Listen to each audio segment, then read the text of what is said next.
குரு வாழ்க குருவே துணை. இதை கேட்டுக்கொண்டிருக்கும் அனைத்து ஆன்மீக நல்லுள்ளங்களுக்கும் மற்ற எல்லோருக்கும் நன்றி. வாழ்க வளமுடன். உடற்பயிற்சியின் நோக்கம் பற்றியும் அதன் நன்மைகள் பற்றியும் பார்ப்போம். 2 வகையாக பார்க்கலாம். ஒன்று கற்று தெரிந்து கொண்டு செய்வது, இன்னொன்று நமக்கே தெரியாமல் செய்யக்கூடிய உடற்பயிற்சி. இப்போ வேதாத்ரி மகரிஷி அவர்களின் மிக எளிமையான உடற்பயிற்சி உடல் நலம், மனவளம், நீளாயுள் கொடுக்கக்கூடியது. கைப்பயிற்சி, கால் பயிற்சி, கண் பயிற்சி, தசைநார் மூச்சு பயிற்சி, மகராசனம், கபாலபதி, அக்குப்ரெஷர், உடலை தேய்த்து விடுதல், உடல் ஓய்வு தரும் பயிற்சி. இவை எல்லாருக்குமே தெரிந்தது. இரண்டாவதாக, நாம் கோயிலுக்கு செல்கிறோம். நெற்றியில் உபூதி வைக்கும் பொழுது தேவையில்லாத கெட்ட நீரை வெளியேற்றுகிறது. நெற்றியில் குங்குமம் வைக்கும் பொழுது நறுமணத்தோடு வாசனையை மூக்கின் வழியே முகரும்போது மூக்கடைப்பு சரியாகிறது. சந்தனம் வைக்கும் பொழுது கோபம் குறைந்து உடல் உஷ்ணத்தை நீக்கி குளிர்ச்சியாக வைக்கிறது. மஞ்சள் தடவும் பொழுது கிருமி நாசினியாக செயல்பட்டு தேமல், கரும்புள்ளி, அரிப்பு நீங்கி முகத்தை பொலிவாக வைக்கிறது. கோயிலில் கொடுக்கக்கூடிய பானகம், வில்வம், துளசி, வெத்தலை தண்ணீர் இவற்றை அருந்தும் பொழுது ஆஸ்துமா, கபம், சைனஸ், சளி தொல்லைகள் நீங்கி செரிமான பிரச்சனையை, வயிற்று பிரச்சனைகளையும் சரி செய்யும். கோயிலில் கொடுக்கும் பஞ்சாமிர்தம், பிரசாதங்களை கோயிலில் அமர்ந்து சாப்பிடும் பொழுது உடல் பிரச்சனைகள் மட்டுமல்ல, மனக்குழப்பங்கள் நீங்கி அமைதியும் நிம்மதியும் கிடைக்கிறது.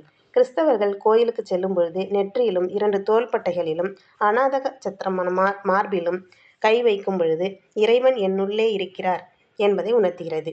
முஸ்லிம்கள் ஆக்கின சக்கரமான நெற்றி நிலத்தில் வைத்து பூமி தாயை வணங்கும் பொழுது சக்தி கிடைத்து வேண்டுதல் நிறைவேறுகிறது.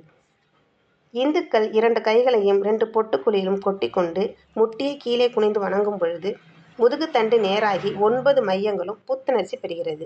ஆஞ்சநேயர் கோயிலுக்கு செல்லும் போது துரிய மையத்தில் மணியை தலையில் வைப்பார்கள். அப்பொழுது பேரண்டத்தின் நேரடி தொடர்பு நமக்கு கிடைக்கிறது. கோயிலில் 2 கைகளையும் தூக்கி வானத்தை பார்த்து சேர்த்து வணங்கும் பொழுது விண்காந்த சக்தியானது நமது கைகளின் வழியாக உடல் முழுவதும் பரவுவதை உணர முடியும். வெறும் கால்களில் பிரகாரம் சுற்றி வரும் பொழுது உச்சந்தலையிலிருந்து உள்ளங்கால் வரை உள்ள 206 எலும்புகளும் 620 தசைகளும் சீராக இயங்குகிறது. இது அருமையான நடைப்பயிற்சியும் கூட.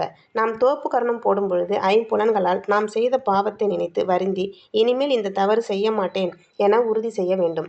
நாம் மேல் மூச்சு கீழ் மூச்சு வாங்க படியேறி போய் சாமி கும்பிடும் பொழுது அது மூச்சு பயிற்சி ஆகிறது. நுரையீரலை சரி செய்து மாரடைப்பு வருவதை தடுக்கும். சுவாசம் நன்கு இயங்கும். மன அழுத்தத்தை சீராக்கும். அங்க பிரதட்சணை செய்து கோயிலை சுற்றி உருண்டு வரும் பொழுது நமது உடல் உள்ளுறுப்புகள் அனைத்தையும் சரி செய்து நலமாய் வைக்கிறது. நாம் அடிமேல் அடி வைத்து மெதுவாக கோயிலை சுற்றி வரும் பொழுது பூமி தாய்க்கு நாம் எவ்வளவு பாரத்தை கொடுத்தாலும் பொறுமையோடு தாங்கிக் கொள்கிறது. இதை நாம் உணரும் பொழுது நம் தீய எண்ணங்கள் மறைந்து தூய எண்ணங்களாக மாறும். நமக்கு என்ன கஷ்டம் வந்தாலும் சோர்ந்து விடாமல் தன்னம்பிக்கையோடு பொறுமையாக கையாள வேண்டும். அந்த காலத்தில் நம் முன்னோர்கள் சூரிய உதயத்திற்கு முன் காலையில் எழுந்து குளித்துவிட்டு கோயிலுக்கு செல்வார்கள். அப்போதெல்லாம் எந்த வியாதியும் கிடையாது, பயமும் கிடையாது. இயற்கையே மருந்தாய் இருந்து பார்த்து கொள்ளும். பஞ்சபூதங்களான நிலம், நீர், காற்று, நெருப்பு, ஆகாயம் இவற்றை நாம் என்றும் மறக்கக்கூடாது. அது இறைவன் நமக்கு கொடுத்த அரிய பரிசு, வரமும் கூட. அடுத்தது 9 நவக்கோள்களான நவக்கிரகங்கள் சூரியன், சந்திரன், செவ்வாய், புதன், வியாழன், வெள்ளி, சனி, ராகு, கேது இவற்றை நாம் கோவிலில் சுற்றி வரும் பொழுது ஒவ்வொரு சக்கரங்களையும் நினைத்து வணங்க வேண்டும். அப்பொழுது கிரகங்களால் ஏற்படும் தாக்கம் குறையும். இதை வைத்துத்தான் ஜோதிடம் அறியப்படுகிறது. ஒவ்வொரு கோள்களும் நமது உடலின் ஒவ்வொரு உறுப்புகளிலும் ஒவ்வொரு மையங்களாக செயல்படுகிறது. அதனால்தான் நாம் நடக்கிறோம், பார்க்கிறோம், சிரிக்கிறோம், எல்லாம் செய்து கொண்டிருக்கிறோம். இதனால்தான் அண்டத்தில் உள்ளது பிண்டத்தில் என்று சொல்வார்கள். ஒரு மையம் சரியில்லை என்றாலும் ஒவ்வொரு உறுப்புகளும் செயலிழக்கக்கூடும். மூலாதார மையத்தில் 1008 ரகசியங்கள் உள்ளன.